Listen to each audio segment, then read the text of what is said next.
رئيس اللجنه اللي هتدير النادي او رئيس المجلس اللي هيدير النادي حتى الانتخابات كابتن عادل هيكل. كابتن عادل مساء الانوار. ازيك يا استاذ؟ وحشنا يا كابتن والله. وانت كمان وحشنا. الحكايه ايه؟ بعدت شويه كده ليه مش عارف. والله. قول لنا يا كابتن، يعني تم اختارك بالقرار. اتفركشنا. ايه اللي حصل؟ اتفركشنا بس هنتجمع تاني يا كابتن اكيد ان شاء الله باذن الله. ان شاء الله يا كابتن. تم اختار حضرتك بالقرار ده امتى وفي ذهن حضرتك ايه اللي جاي؟ اقول لك يا سيدي، انا امبارح بالليل كلمني طاهر ابو زيد. نعم. وقال لي انك انت بكره هتبقى رئيس، واللي معاك مين ومين ومين، وقعد يحكي لي بقى على كده. قلت له انا لما اجي لك بكره هنقعد نتكلم. اولا نائب الرئيس هيبقى طاهر الشيخ. نعم. فقعدنا النهارده نتكلم، اداني اسماء ناس كويسه بس انا ما اعرفهمش. المهم ان انا اهم حاجه في الموضوع ده كله ايه؟ ان احنا لازم ننقي ل7 كويسين، وان مفيش واحد ينفرد بقرار ابدا. نعم. حتى انا. اتفضل يا كابتن. خلاص ثاني دقيقه واحده. وبعدين قال بيقولوا القرار توقف عند الحياه. قال هو في كلام انه احتمال هذا القرار يوقف. الكلام بيتردد، قالوا لي في ودني دلوقتي من قبل رئيس الوزراء. انا الحقيقه مش متاكد من المعلومه 100%. هي نزلت على احد القنوات الفضائيه في هذه اللحظه. بس لابد ان احنا نفهم، يعني لازم نفهم يا كابتن عادل. يا سعاده الباشا، دول عندهم بلاوي زرقاء صراحه. نعم. عندهم بلاوي زرقاء. اللي هم مين يا كابتن؟ اللي هم اللي قبل مننا يعني. بتتكلم على اعضاء في مجلس الاهلي يعني. نعم. الوزير رئيس الوزراء هيوقف قرار في بلاوي في حاجات مش. والله انا مش متاكد من المعلومه. هو يقال ان احد القنوات الفضائيه الخاصه نزلت ستريبايه كده. الحياه بتقول انه رئيس مجلس الوزراء هيوقف قرار او اوقاف. احنا مش متاكدين من ده. مثلا حسن حمدي قال لهم كذا بتاع دول اول ما سمعوا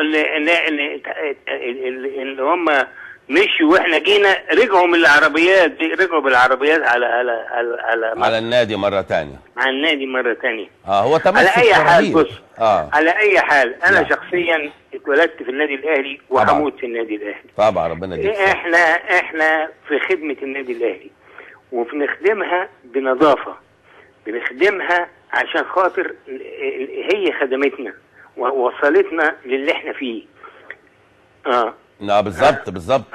طيب اذا القرار نفذ، يعني انا بتمنى اخواننا في الاعداد فوق يتاكدوا بالفعل هل في قرار من مجلس الوزراء بايقاف قرار الكابتن طاهر. مجلس الوزراء ماله؟ يعني رئيس الوزراء ماله؟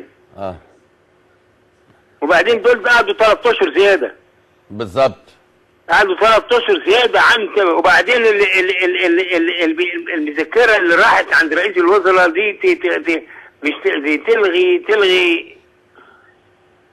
يعني الحقيقه هو محل سؤال، ويقال ان مجلس اداره الاهلي بيمارس ضغوط رهيبه جدا، وان هناك علاقات مع السيد رئيس مجلس الوزراء. الله اعلم، احنا مش عايزين الحقيقه نروح. مش النادي الاهلي اللي هو النادي الاهلي القديم اللي بيعمل كده. ما انا بتكلم عن النادي الاهلي القديم طبعا. يا سيدي هقول لك حاجه، احنا موجودين وكل الناس طلع القرار، وبعدين لما ما هيفتشوا في قلب البتاع هيلاقوا الحكايه بايظه ومتنيله بنينه خالص. ايوه انا قريتها. ولو رئيس الوزراء عمل حاجه غير كده مش هتبقى مصلحه لمصر. نعم. يعني انا بكلمك نعم. طيب في حاله استمرار القرار يا كابتن عادل، حضرتك هتتوجه بكره للنادي الاهلي اذا استمر القرار؟ انا شخصيا ماليش دعوه بالحياه دي او البتاع دي. نعم. انا هروح بكره الساعه 11 على حسب اوامر. ايوه. كلهم رايحين وانا رايح. نعم. تسليم وتسلم.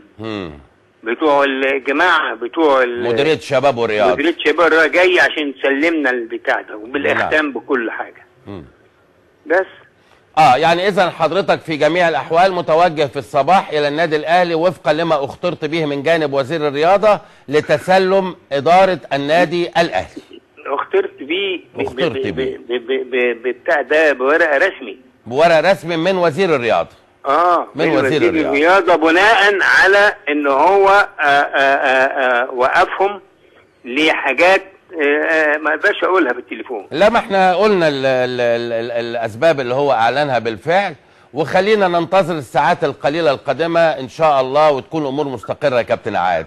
بقول لك ايه، هم عايزيننا مش عايزيننا، كل سنه وانت طيب. لا انت الدنيا كلها احنا عباره عن اولاد النادي الاهلي وعايزين نخدم النادي الاهلي طبعا وبنظافه بدون اي حاجه، بدون اي، وانت عارفنا كويس طبعا احنا بنمسك حاجه طبعا بنمسكها ونحاول نخليها تطلع احسن حاجه وانضف حاجه صحيح. فربنا يقدم فيه الخير. احنا يهمنا مصلحه النادي الاهلي فين، لو مصلحته معانا اهلا وسهلا، مش معانا يبقى خلاص بقى، السلام عليكم. انت الناس كلها تعوزك وتقدرك يا كابتن عادل. ربنا ما يحرمني منك، ربنا ما يحرمني. اشكرك يا كابتن عادل، شكرا جزيلا. يعني مش عارف اذا كان قدامي دقائق اقدر اعلق او لا. يا جماعه قولوا لي قدامي دقائق